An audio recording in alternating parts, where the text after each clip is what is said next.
咁多位大家好，麗影談心又同你哋見面啦。我哋回顧翻上個星期同大家分享過投資同養生之道。咁我哋分別分享咗由朝早凌晨5點鐘到7點鐘，呢個係氣血進駐去大腸經嘅時間。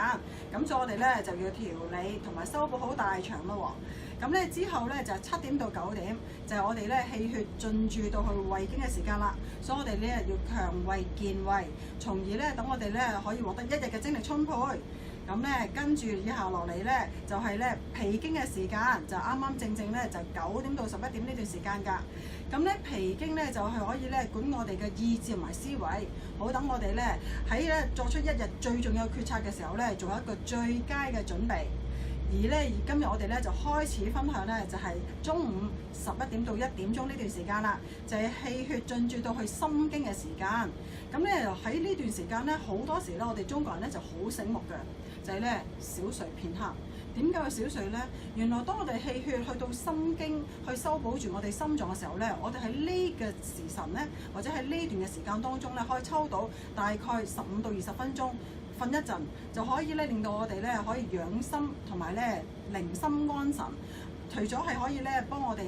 令到個心臟循環穩定之外仲可以幫我哋叉電，好等我哋下晝更加精力充沛旺盛，咁從而亦都作出一個治好嘅決策嘅。咁喺呢個心經嘅時間都咁啱就係撞咗係休市中間午膳嘅時間，所以我就會建議大家可以食個午餐之後就可以輕地瞓一瞓。但係如果有啲朋友就話我唔慣午睡嘅喎，中間我瞓唔到嘅，我哋可以點樣做啊？都係啦，除咗食之外亦都可以做下微運動，按下你嘅穴位。我哋會選擇就係喺少海嘅穴位。少海穴位其實大家都領教過啦，就係啱啱喺我哋個屈袖嘅橫紋，啱啱即係我哋屈踭個手踭嘅當中最臂個位置，就係我哋成日唔覺意撞親嗰條臂筋啊！啱啱嗰條臂筋嘅位置就係少海嘅位置，亦都係可以幫我哋養心，同埋幫我哋平衡心臟嘅機能㗎。如果撳落去穴臂要提示你嘅心臟機能開始有少少反應㗎咯喎，佢唔係最好狀態喎。如果撳落去痛更加要正視呢個問題啦，因為我哋中醫話不痛則痛，咁所以如果我唔知我心臟機能有冇問題喎，得閒按下少海嘅位置啊，佢都可以俾你一個好大嘅提示㗎。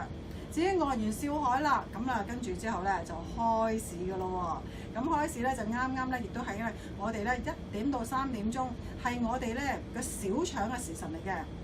咁小腸就可以幫我哋醒腦活腦開竅，咁同埋亦都可以幫我哋令到好多氣血進駐到去我哋頭腦嗰度嘅，俾我哋精神同埋嘅精力嘅。咁如果話哎呀唔係喎，嗰日真係狀態麻麻地，好攰，但係哎呀咁我又唔可以攰到完全冇精神去做嘢，我哋可以點做都係啦，喺你拳頭當中手上面有一個可以活小腸，亦都有助腦細胞功能嘅穴位嘅，就係啱啱我哋後溪呢個位置。咁如果譬如話我哋只係將個食指推到嚟啱啱我哋嘅小指尾骨，啱啱個棘呢個位，咁我哋其實按下佢都可以唔俾人知當中可以喺度活腦醒腦開竅㗎。咁小腸之後就係膀胱經嘅位置，就係下晝3點到5點啦。咁膀胱經有關我哋決策咩事啊？原來我哋中醫就話膀胱同腎就相表裏，一個係阿哥，一個係細佬。咁我哋中醫話腎主骨，骨主髓，髓為腦海，即係腎養住骨頭，骨頭中間又係腦脊髓，脊髓就直情上腦嘅。咁所以你話重要唔重要啊？喺收市之前究竟作出啲咩抉擇？咁究竟我哋平倉止蝕定過夜，就喺呢個時候啦。咁至於我哋點樣強化翻我哋膀胱都係啦，一樣可以按你穴位㗎，就係喺我哋膝頭哥後邊啱啱有一個穴位叫做委中，正喺膝頭哥後邊個角窩嘅中間位置。有啲朋友會同我講呢個位置撳落去酸酸冤冤，或者甚至乎好腫喎，係咪淋巴腫啊？其實都提示咗你膀胱入邊裝咗好多毒素，係排毒解毒嘅時候，亦都強化膀胱嘅時候啦。所以要投資決策或者成日要傷腦筋，要用好多努力嘅朋友，好好地珍惜你12嘅時辰，作出一啲嘅準備。咁每一日都有一個健康好嘅開始，祝大家好運！